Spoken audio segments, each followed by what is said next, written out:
জয়গুরু। ভোরে ওঠা। শ্রী শ্রী ঠাকুর একজনকে বলছেন, তুমি ভোরে উঠতে পারো না? এটা কিন্তু ঠিক না। সব জিনিসের একটা পারম্পর্য আছে। ভোরে ওঠার সঙ্গে কাজে উৎসাহের একটা সম্পর্ক আছে। দিনটা বেড়ে যায় ওতে।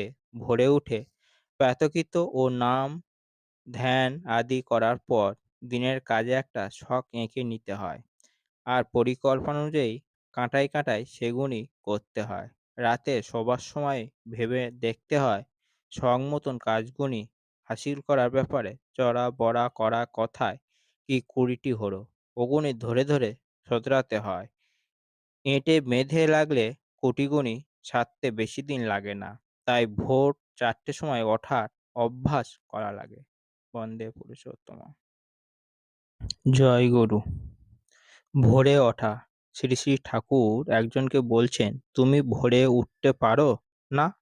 এটা কিন্তু ঠিক না। সব জিনিসের একটা পারম্পর্য আছে। ভোরে ওঠার সঙ্গে কাজে উৎসাহের একটা সম্পর্ক আছে। দিনটা বেড়ে যায় ওতে। ভোরে উঠে প্রাতঃকৃত ও নাম ধ্যান আদি করার পর দিনের কাজে একটা ছক এঁকে নিতে হয়।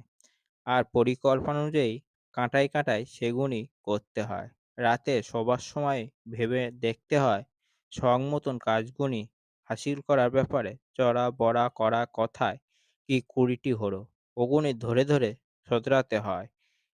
এঁটে মেধে লাগলে কোটিগুনি ছাড়তে বেশি দিন লাগে না। তাই ভোর 4টের সময় ওঠার অভ্যাস করা লাগে। বন্দে পুরুষোত্তম।